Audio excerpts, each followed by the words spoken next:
Hello, and welcome to Celebrating Differences, a podcast about people and their stories. Today is the 66th episode of our podcast, and we will be talking with Ben Rowell, Business Development Director for a company called Lane Shift. I'll let Ben talk about the company when we talk. I met Ben because Lane Shift uses Austin as an example of good municipal focus on active transportation infrastructure. That means bike lanes and sidewalks. Our neighborhood is a great example of what can be done when redevelopment of a brownfield site is done right. Lane Shift has asked me to lead bicycle tours of this area for their clients. So, yes, we will talk a lot about bicycles, but also about walking and affordability and Ben's story. So let's meet Ben and spend some time together. Yeah. And a friend of mine said the other day, every person's a story. And we want to know what your story is, Ben. Where were you born? When were you born? You said you're a boomer in a millennial body. And, give us some of that background. How'd you get where you are? I'd like to say it would be really cool that my life was on this really nice, neat trajectory where it just did this and I've kind of made my way. But if you look at it on a map, it actually is more like just kind of zigzags and plot points all around the world. And I grew up, I was actually born in Louisiana, like yourself. I don't tout myself as someone from Louisiana. I was from Shreveport. So really it's just kind of South Arkansas, if you will. And grew up there only for the first few years of my life. Now my whole family's still down there, but my dad, shortly after I was born, went to Texas A&M to get his PhD. And so we packed up and moved to Bryan College Station, not too far from you, and was there for the first about 4 years of my life. And then my dad got his PhD in psychology there, and we shortly moved up to Central Arkansas after that, where I spent most of my life, 20 years of it, in Conway, Arkansas, actually, which is a college town smack dab in the middle of the state. So I grew up there, not really having any involvement whatsoever with biking. In my formative years, it was mostly ball sports. And then I really became this rebellious type figure where I was counterculture. I wanted to skateboard and play Halo with my friends and not really do anything in school. And so that wasn't really a smart idea, but that was how I viewed life and the way it should be done, I guess. And once I got into college, where I initially didn't want to go, my dad just said, "Hey, son, look, college is going to be free. I'm a professor here at the university. Please just go and get a degree." And so went there for a 4-year degree, knocked it out in 7.5 years, and got a degree in digital filmmaking there. And through that time, I did a couple of things that were pretty informative in just shaping who I am today. One of those was getting involved with an organization called Young Life. It's a national organization, and it really caters towards high school age students and college students. And so that ministry was really important for me, just growing up and learning how just to live life and really having some really tight knit friendships through that. But one of those friendships actually led me to get onto a bicycle. I had never really thought about biking, it never had crossed my mind. I really was playing ultimate frisbee and doing working out, and I sprinkling some mixed martial arts there. Never really crossed my mind. And then my friend was like, "Hey, I'd love to do a triathlon with you. Maybe we should go do a triathlon together. I think that'd be a lot of fun." It's a good And place to start. dumb little me, I was like, "Yeah, that sounds great. Let's go do a triathlon." And Oops. yeah, I went into the bike shop. I got to meet Eric, the owner of the ride down there in Conway. Still just a tremendous man and a mentor of mine, and just love him to death. And he gave me a bike for some steal of a deal. As soon as we got into the water, the first swim that me and my buddy were going to do, he dove in and he popped immediately up and he was like, I can't do this triathlon. And I was like, "Wait, what are you talking about?" I got water in my ears. I don't like this. I am done. And so we literally, day one, he wasn't even going to do the triathlon. I couldn't convince him. So I stuck it out, did some running, did some swimming, and did the bike part. It wasn't glamorous, but I got through it, and Was it a full 70? it was no, it was like a sprint triathlon. Okay. But it Okay. was in the middle of October and it was like 50 degrees and raining. It was miserable. I was just, yeah, didn't do any open water swims, never knew how to properly swim. I mean, all of it was just building up to be a disastrous triathlon. And through that, though, I ended up falling in love with riding a bike. I think it was the sense of the freedom that I got from it. You know, I could go so much further. I could be fit. I could go see cool things that I couldn't see on a run because I'm confined to 7 miles at the most. You know, with a bike, I can go out and ride for 2, 3 hours, get out into the country, see some of the sights I probably would never have seen had I been on foot, and really just began a lifelong adventure and love for biking.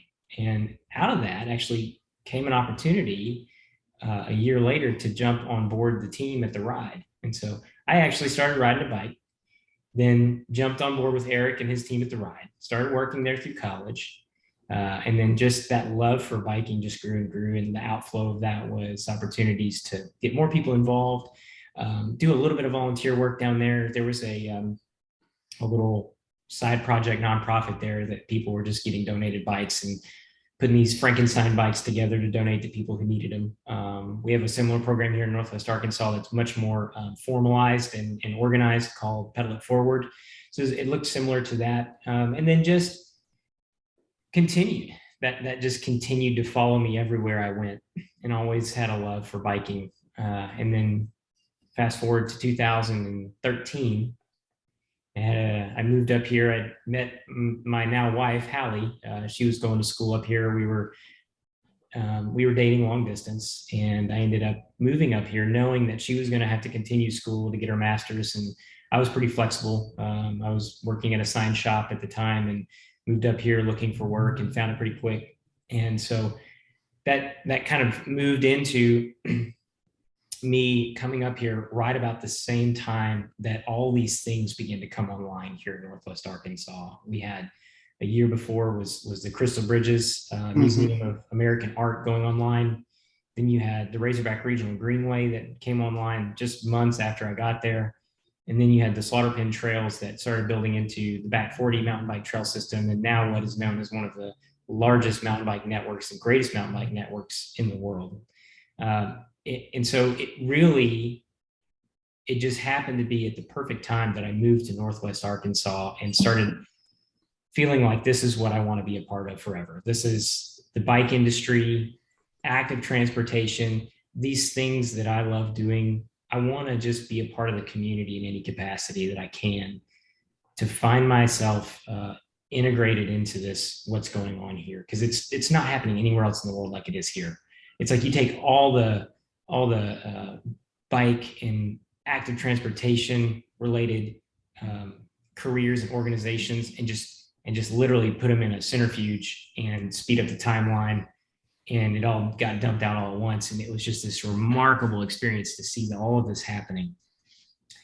And I began to pursue relationships. I began to pursue opportunities to just find involvement anywhere I could here in Northwest Arkansas. So I joined the National Interscholastic Cycling Association as a mountain bike coach. That's an amazing association. That's incredible. A great organization.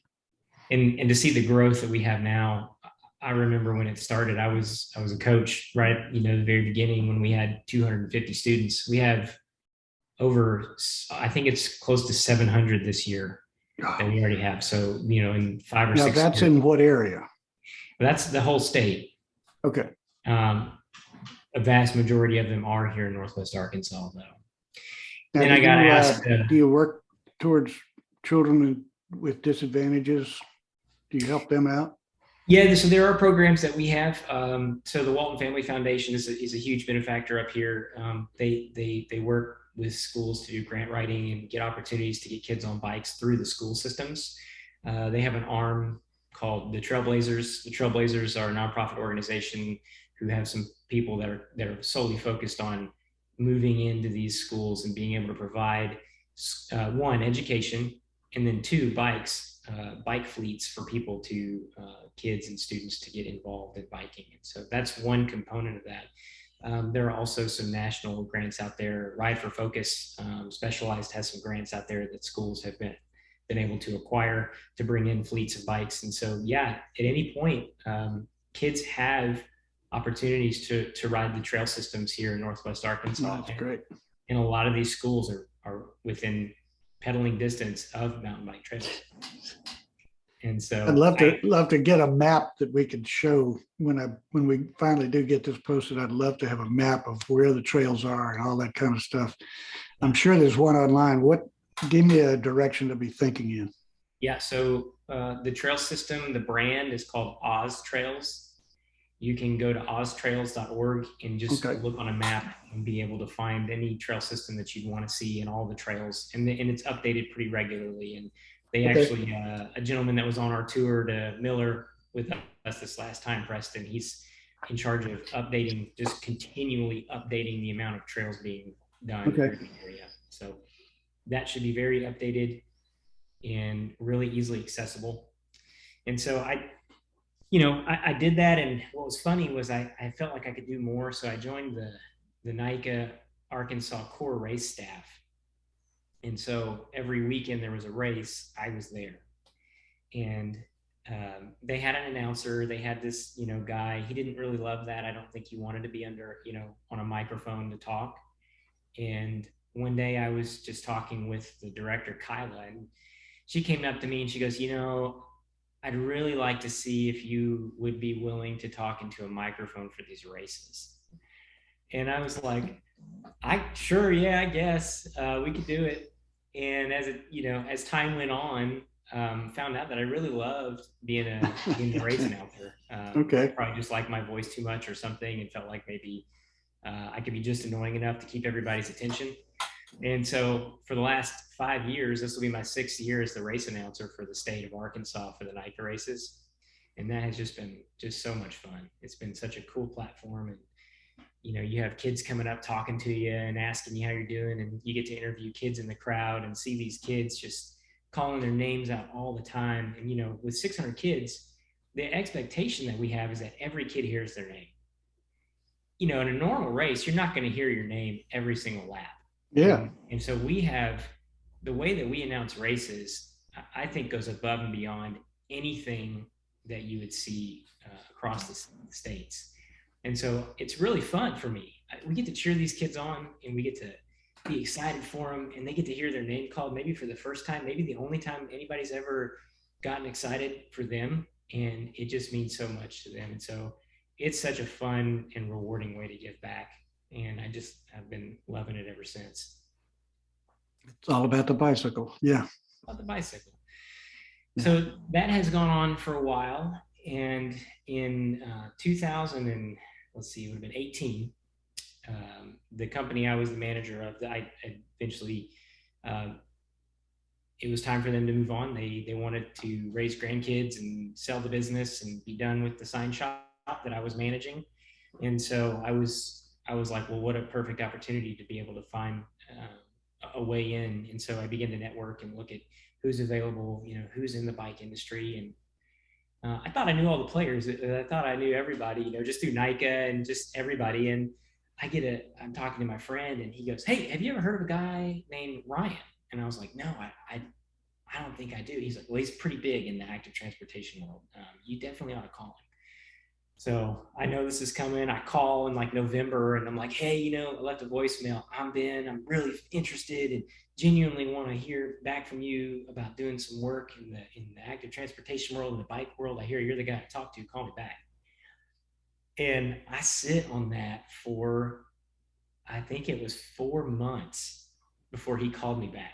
Wow. And he goes, and it was like he didn't miss a beat. He just picked up the phone. He's like, hey, is this Ben? I was like, yes. He goes, hey, it's Ryan. How you doing? And I was like, whoa, okay.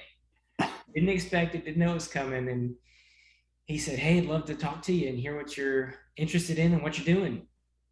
Told him what I was doing, told him kind of my background and what he was doing. And he was really doing some remarkable stuff and really confident in what the products he had with Lane Shift.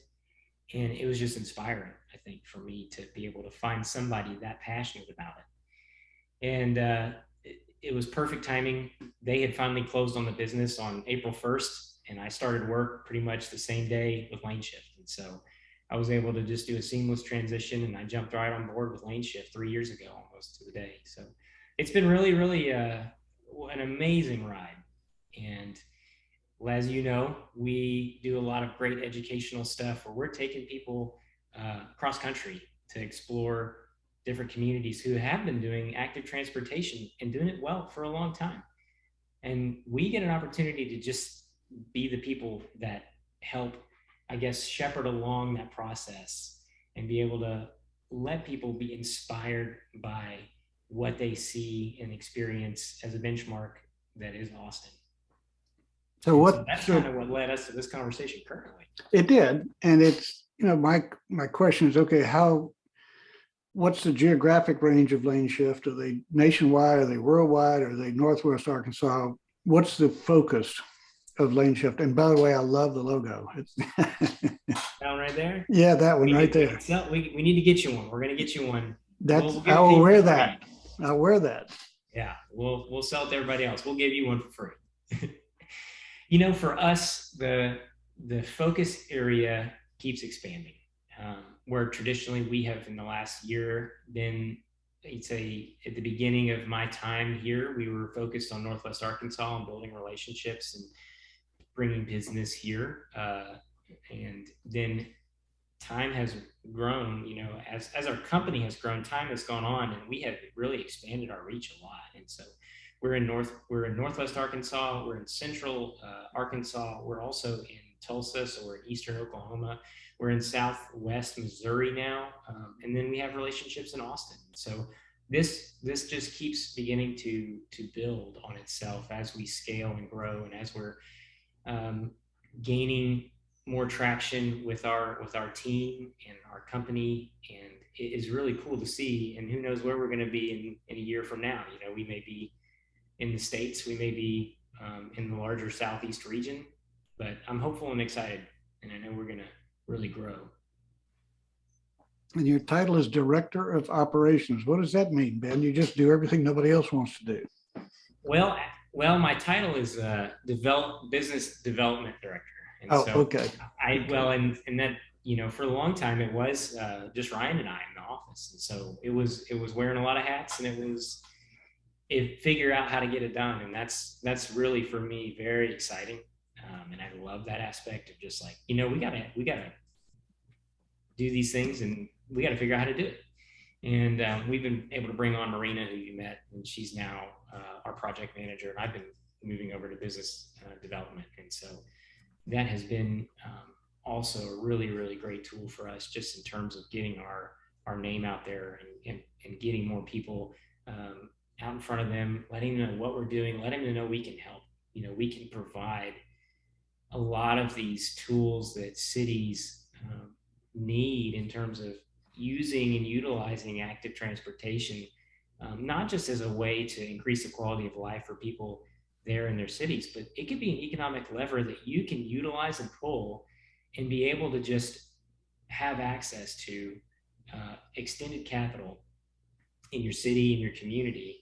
And we've seen that here in our region. And that's one of the big draws that we have for us, is that Ryan historically knows from its inception, this active transportation boom that we've seen in Northwest Arkansas, and really been able to use that as like a laboratory. So people can come in from places that maybe traditionally they don't really feel or maybe even understand like what it is that active transportation can do for them. But then when we show them, like, here's the result, here's the economic impact, and those can be, I can pull that for you. We have data out there, and it's actually from 2017, the Walton Family Foundation actually did do an economic impact study to the tune of $137 million going into our economy just in biking alone. We can say now, full throated, like, this is something that cities can do. And if you build the culture, and if you build the infrastructure for all ages and all abilities, then you're going to get what we have. And so we want to espouse that to people, and we want to encourage them, lift them up, and work behind the scenes to elevate them to a position where they can do that too. Well, I can say you're a believer. Yeah, yeah, it didn't take much. Yeah. My But call to advice here it's is really comfortable for me because this is what I've been working in for, 25 years. yeah, And but to watch what's happening in Northwest Arkansas, because I was traveling into there when, Crystal Bridges was just a dream, and you had one mountain bike trail and that kind of thing. And I think I told you a story that I've come in and done a number of trainings to train people to do bike rodeos. So that train people, and I actually trained two of the Waltons, and I thought that was cool. If they will step up and say, I want to do a bike rodeo, I want to help the kids, then anybody will. I mean, it just means that everybody is on board. And that was really impressive. what I thought was really funny was we've two of the three times that we've taken people to Austin, Texas. You've known one or two people in Yeah. our groups, and you're like, "Oh, hey, I haven't seen you in a while. We trained you." Like, Yeah. I just love that there's such a. It's funny, the degrees of separation from you is Yeah. at least a degree, or And I was really encouraged by that, and glad that there's a rekindling there of you getting to see some of your fellow students and where they are now. Yep. You know, active transportation coordinator for the city of Fayetteville, the mobility coordinator for Fayetteville. Just these titles, and I hope that's something for you that you can find a lot of enjoyment in, to see how their careers have skyrocketed and their Yeah. impact that year. It's been And tremendous. as I'm getting towards the end of my career, it's really fun to look back and say I made a difference. So yeah, uh, I'm and at the you're making a beginning of difference. You are having an impact on people and having an impact on your community. I don't know if you've had a chance to listen, but I also did a podcast with Jill, and she is really goodness. She's having an impact. Wow. I'm convinced that Jill can't go anywhere without having a huge impact. I think I've gotten to know her through my time with Late Shift, and every time I talk with her, I'm learning something new, and just how profoundly prolific she is in just getting things done. And it is like she just inspires people. They get on board. They just believe in her, and it's so cool. I mean, it is. I did listen to that, and I loved it because all of it's true. And It just she's sounds like Jill, right? I don't know if you noticed, but I asked her, I said, do you ever get involved in anything you don't take over? I told her, for me, that's a compliment. I do remember that. And I think she does, that she did her swim team, she did all those kind of things. But and she's, really working on Springdale. And so Springdale is part of the Northwest Arkansas geography.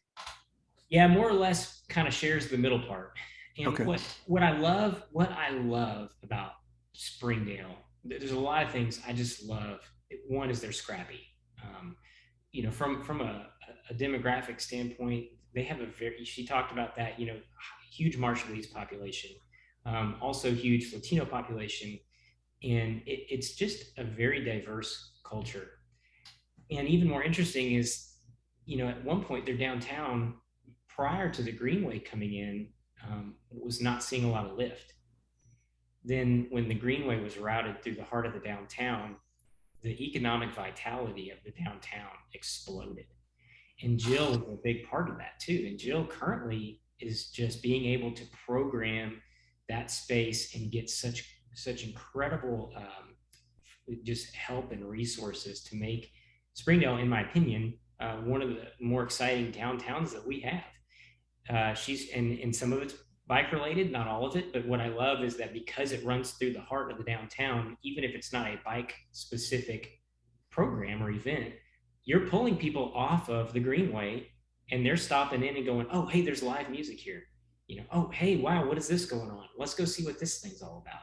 And then additionally, you do have a lot of these events that are bike, excuse me, bike related, including a criterium series. She's partnering with a local organization here to donate bikes. I mean, she's just getting it. I mean, I don't know what else to say. She is just getting it. And it has, because of that, brought in more development, better development. The Design Excellence Program through the Walton Foundation is going to revitalize one of the really cool parks right on the downtown edge, and it's going to be one of the most remarkable parks you'll ever see. If you can find some pictures of the Luther George Park, I can maybe find that for you. I think I've looked and I'm pretty sure I found some of those. Yeah. Okay. It's huge. Yes. And they're going to have this really modern looking kind of clamshell amphitheater that can spin and turn, where you have a real intimate, concert venue here, and it turns this way and it's massive. And now all of a sudden you can have a 3,000 or 4,000 person audience to see a live concert.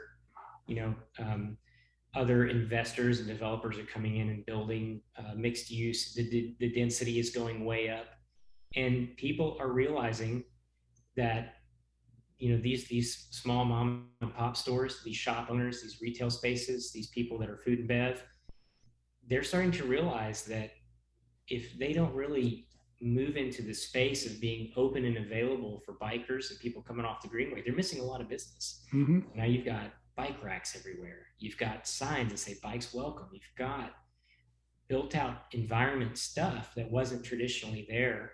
Now you've got repair stations and people that just get that bikes are an economic driver, and they're providing a significant tax base that wasn't there prior to having this thing go through the heart of their downtown. Do you have any numbers on how many people ride that trail?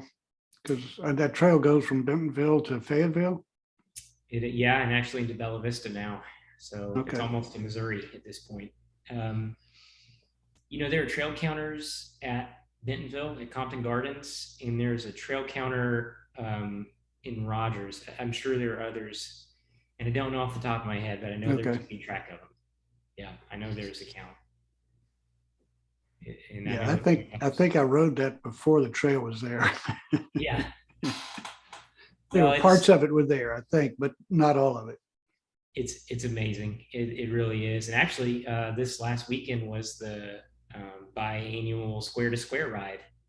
And so thousands of people rode on the Greenway on Saturday. Yeah. Shout out to Matt Mihalovich, who was on our Austin trip. He's the active transportation coordinator. We had 6.5 inches of rain in 72 hours and blew out, just completely just inundated the trails and the greenways, and his team. I mean, that was Friday evening. They were still out there getting all the debris and silt and trees and everything, deadfall out of the trails. I went and rode it on Saturday, and it was completely spotless. I mean, it was remarkable. Wow. So, yeah, he's out there just doing amazing things for the community in terms of keeping and maintaining his trails. So it was remarkable. How long is that trail now that goes to Bella Vista? We're coming up, or just hit 40 miles. Okay. Of continuous utility. Yeah. So, who is it? New York talks about the 750 miles. Of course, that's two trails, like that in New York. But y'all could get a lot of miles in if you went north-south. Absolutely. Yeah. And we're working on connecting, if you imagine it's kind of a spine that connects everything north and south. What we're really looking to do now is make a lot of connections off of those into the respective cities, and so we're really pushing to that, working on the connectivity there. Okay. And that's been a big push now, is just to get it all connected to the Greenway. So what role is lane shift taking in all of this? Right now, a lot of it's education. A lot of the focus for us is doing education. We just brought in a civil engineer, and so now we have the opportunity to do some planning with the cities and with organizations here locally to work alongside them to look at different corridors and things like that as well. Our big focuses are a lot of planning and education. Those are our big buckets that we really work through a lot of.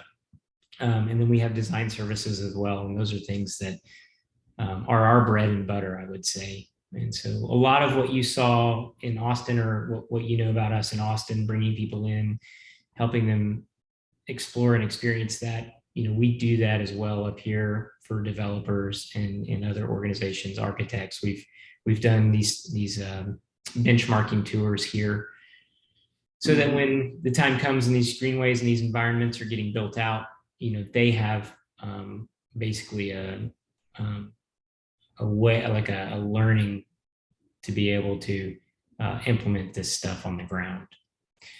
So we work behind the scenes. We're not in the foray or the front of most of these things. We like to be in the back and lift people up and let them take credit for everything and really just enjoy the fruits of the labor and really just enjoy the quality of life that we've been given through that. Yeah, I've been impressed with your organization, the way it, or the organization of the organization, and getting these groups to Austin and around the city. And you say we're going to be there at such and such a time, and you're there with lunch, and and we go ride, and we finish, and everybody goes out and gets on the airplane. It really works out well. Yeah, there's a lot. It's I would say that tedious work, all of the tedium involved has been just a team effort. It's been a collaboration of knowing that we want to provide an excellent opportunity for people when they come do an active transportation academy, whether they do a benchmarking tour or they come to Austin on the excursion. We want it to be where they have to think as little as humanly possible about any of the logistics or what we're doing or where we're going, so that they can really focus on taking in everything. That includes having, people like you coming in and speaking to them. All they have to do is soak it in like a sponge. Everything else is taken care of. And so we agonize and we sweat the details. And I tell you, we revised, and I look at maps, I look at routes, I study elevation charts, just stuff that I know. And then Marina gets the hotels and the rooms and the Airbnbs, and just make sure that it's all just perfect. So then when it's time to facilitate, the only thing they have to do is just be present and take in, the Miller District, and take in all of the things you're telling them about the Miller District, or go talk to Laura Deerenfield and hear about what's going on in the active transportation world and the infrastructure being built in Austin. And they're just there to absorb. And ancillary benefits are we eat good, and we like to have a lot of fun, and we do a lot of great networking time together with them, and it builds a camaraderie that really lasts through their careers. And so we've really sweated all of that as a team, and think that we have the best product, quite frankly, to bring people to these places to experience this. Laura's an amazing woman, isn't she? Oh, that made me begin to describe Laura.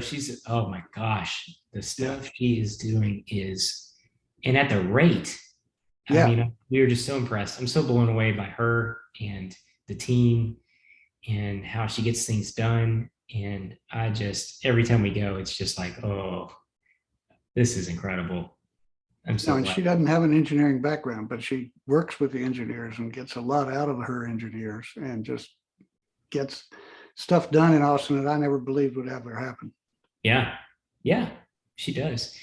And she's doing tremendous work. I know city work it's not all that glamorous, and let me tell you, the results speak for themselves when we go to Austin. And I know that because, anecdotally speaking, when we bring people who come from our region, or they come in knowing us as an organization, and they see what's on the ground there, it's eye-opening. So I do know that what she is doing is absolutely working. Have you gotten a chance to meet Nathan Wilkes? No, don't think so. He's one of the engineers that works with Laura, and he's sort of been the chief of trying to get all this stuff done on the ground. And we love Nathan. Yeah, that's great. You can tell the team, there's a lot of cohesion there. Yeah. So what's next, Ben? Well, are you just getting your feet on the ground and really running with this thing now? Well, it's funny. We initially, so the idea of excursions actually was something that we had talked about in early 2019. Okay. And so, Ryan and I were in an office together, a little tiny office, and basically our chairs just bump into each other. If I slid backwards an inch, I'd hit him, and we were turning around talking to each other all the time. And I was like, hey, what would it look like if we brought people to New York City on an excursion? And man, the wheel started turning, and I was like, whoa, that could be incredible. And at the time, didn't really have a way in. Well, um, the Arkansas Bicycle Conference. I think I got that name wrong. There's an annual conference it's here in Northwest Arkansas on biking in the state, and the keynote speaker was from New York City. Ended up getting to connect with him, and just kind of said, hey, what would it look like if we did this? And he said, oh yeah, totally. Here's some resources. Here are the people. And really began to the puzzle pieces fell into place where we were actually designing this entire excursion, all the logistics that you see in Austin, Texas, and bringing in the people and writing and planning the routes and doing all of that. We did that for New York City. Wow. And it was ready to go, and we were locked in, and we had everybody signed up. And that was in December. Let's see, December we took our pre-trip 19, and I know what's we were like real excited. And then the trip was supposed to leave mid-March. March 10th, the whole entire country in the world was shut down. Yep. And we had to cancel the trip, and all the hard work that went into it got tabled. So fast forward to this past year, and we felt like we were about to get out of the pandemic. We felt like we were really on our way and moving into this really space where I think we could find some more cities that may be a little more open than New York, be able to really run this trip and do it well. Now we would have to caveat and do a few different things. We'd reduced our number of people that would be able to come each time to Austin, but we would still be able to execute. And so we did a complete pivot, and we kind of took the playbook off the shelf, blew the cobwebs off, tried to extrapolate all of the information and the way that we were going to execute New York and do it for Austin, Texas. And we asked the group, hey, would you be interested in changing a little bit and pivoting and going to Austin? And they were like, giddy up, let's go. And so we made it happen in short order, and did a quick pre-trip to Austin, Texas, and felt really good about everything. Our connection down there was John Zimmerman, and John helped us get through some of the finer points and details, and connected us to some speakers, and off we went. And we executed 2 trips in 2021, and then we executed one this April. And so there will be more to come. Austin is a tremendous eye-opening experience for everybody who comes. And, one of the things that I think I love about what I do at Lane Shift is you get people that literally will write to us, this trip was life-changing. Wow. These trips are transformative to who I want to be. And that looks like a lot of things to a lot of people. It doesn't look the same. Some people will say, I'm going to commit to ride my bike. I'm going to commit to live a lifestyle where I'm on my bike more. Some of them say, I'm going to commit to thinking outside the box of building just Greenway Trail, and I'm going to build on street, and I'm going to look at different ways of doing things that I normally would not have seen. But now that I know it can work and it can be done, we're going to go for it. That stuff right there is really why we exist to do what we do. But what you're doing, and I used to do walkabouts, pedestrian safety audits, and people have no idea. It's what they've always seen. It's what they think is real and is the only thing. Mm-hmm. And you show them what's done all over the world, what's being done differently, and then take them out in the street and say, what could you do?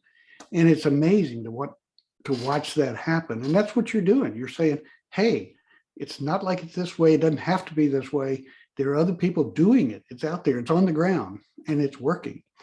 And so that's, it's got to be a great feeling, Ben, when you get that all done. One of our big takeaways when we do our active transportation academy, which is the big focus is here in Northwest Arkansas, one of the big things that we do, excuse me just a minute.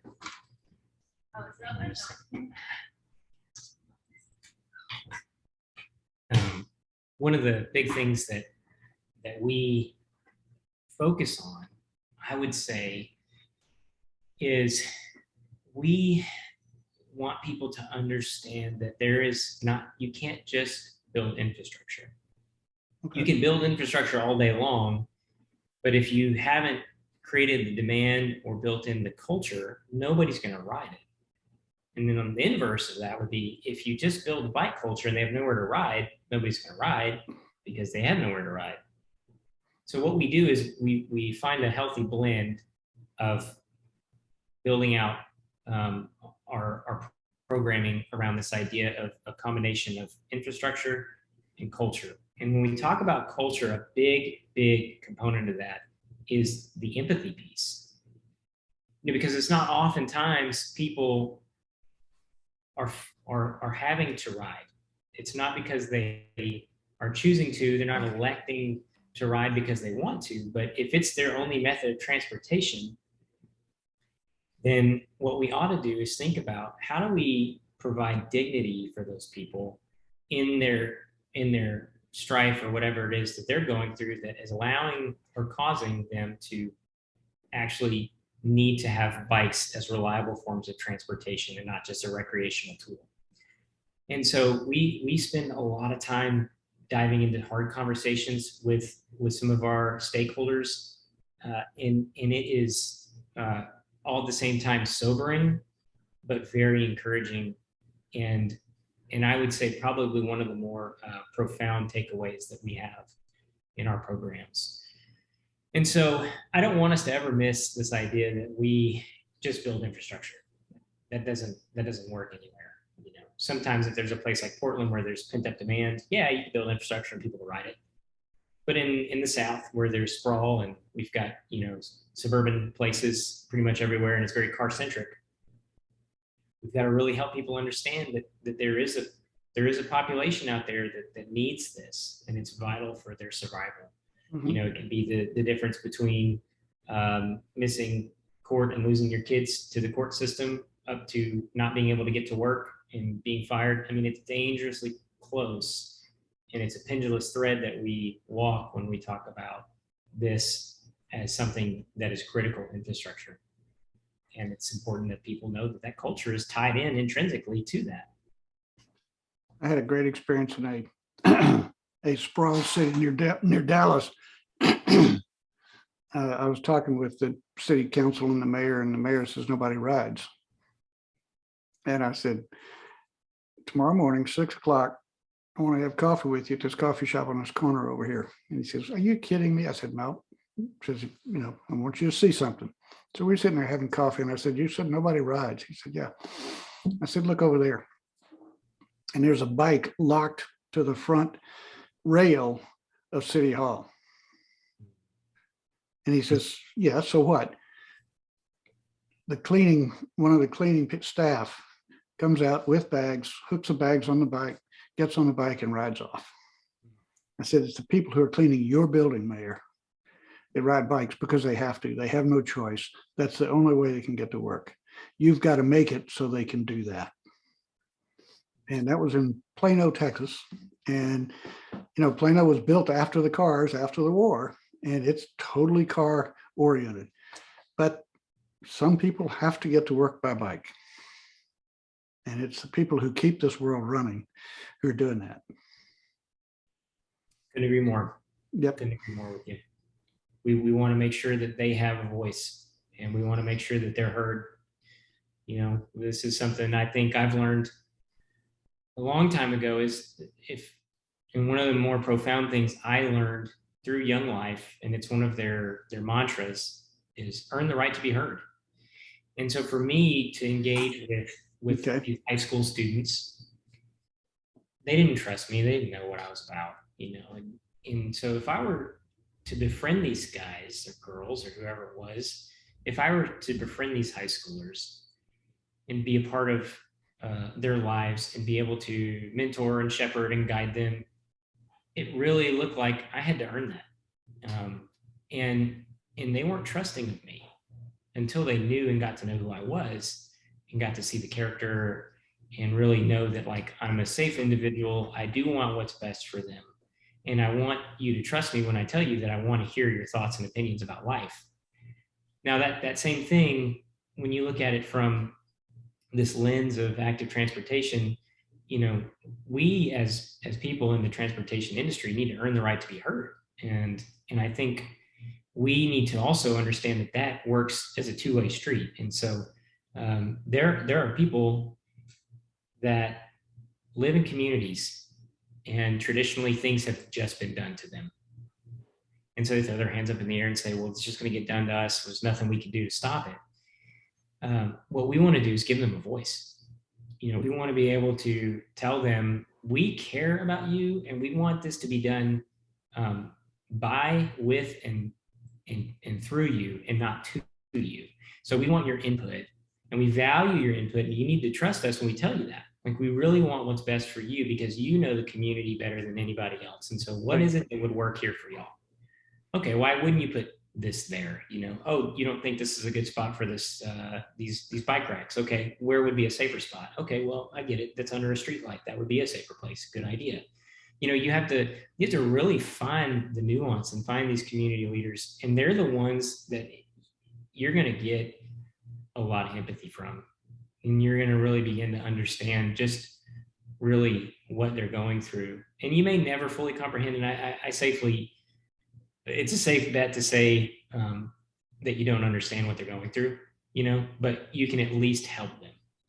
I'll never know what, goes on with what a lot of people have to deal with in life. And I don't claim to. What I do claim to do is say, I want to help you to the extent that I can. And that looks like for us building in safe, comfortable, and connected infrastructure.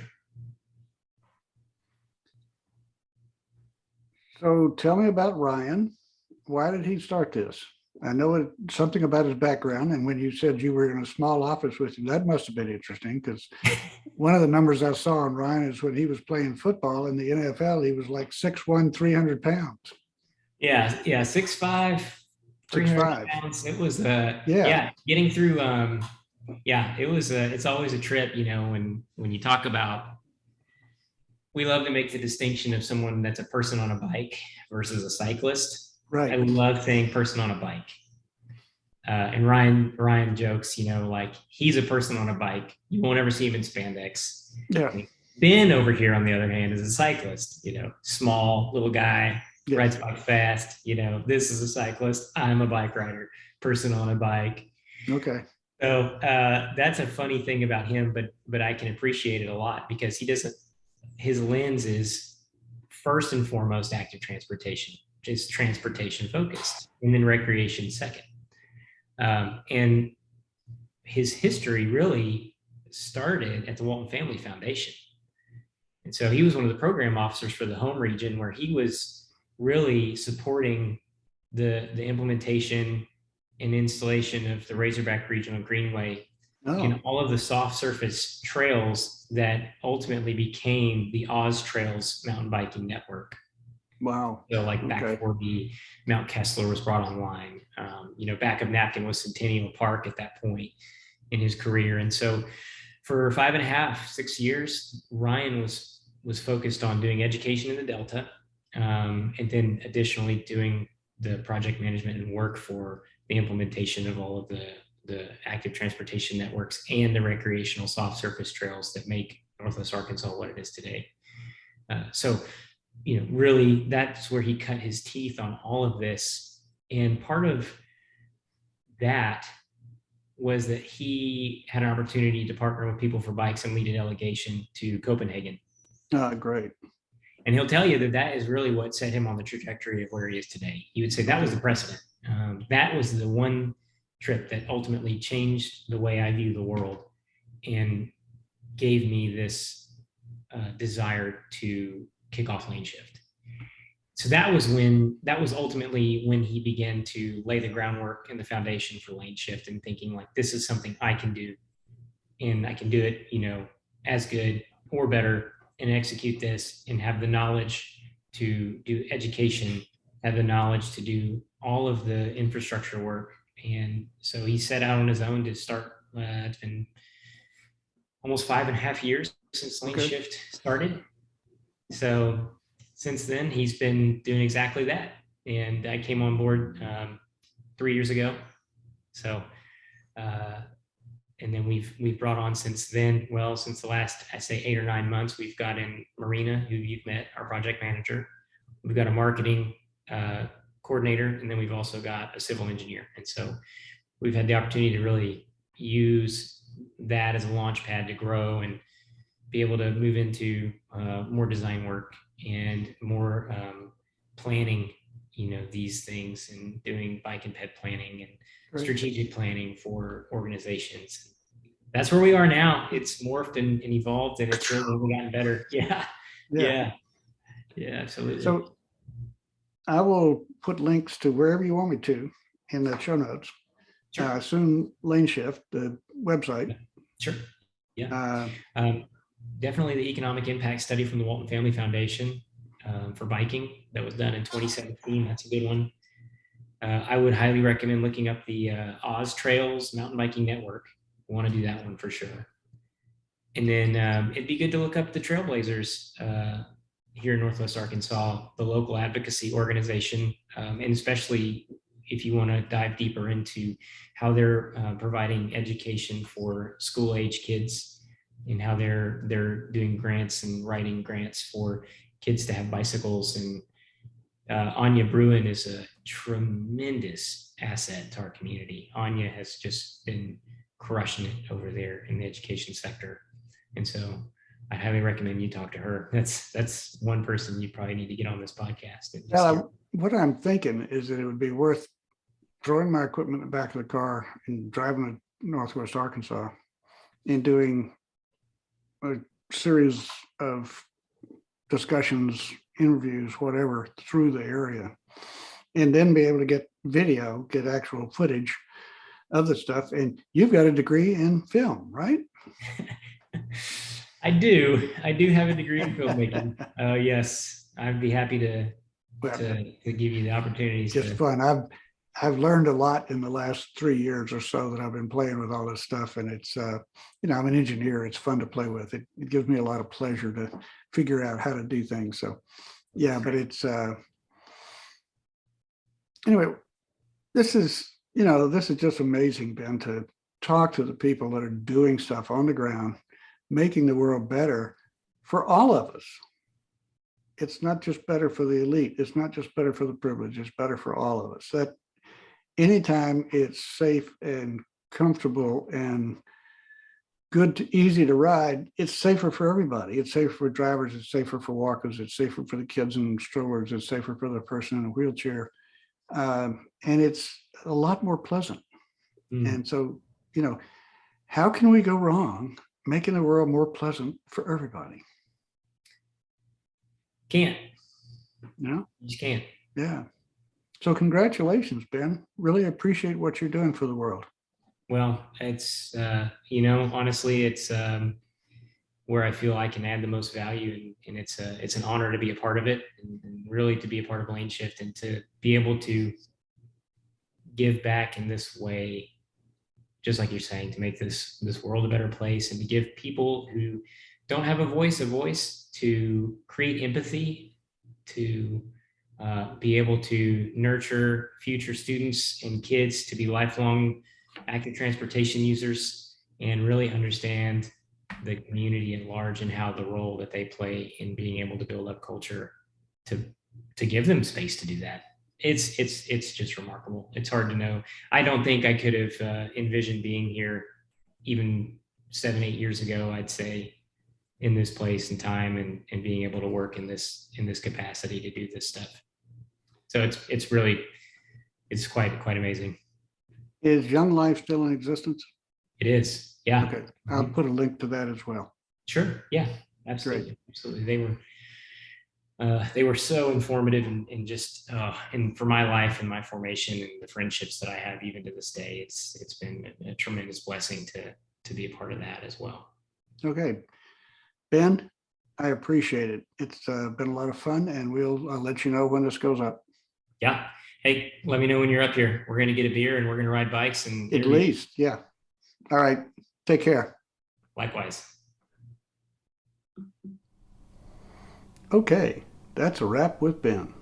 The work they're doing in Northwest Arkansas is pretty impressive. A lot of the money that makes that work possible comes from the Walton Family Foundation. The Waltons started in a small store in downtown Bentonville, and they have spent a lot of their earnings on making the whole area a great place to live, work, and play, and Lane Shift has been right in the middle of it. Make sure to subscribe to our channel and to ring the bell to be notified when we put another podcast up. If you would like to help us keep these stories coming, you can drop a few dollars on Venmo at Tower Hour. Bye for now, and thanks for listening.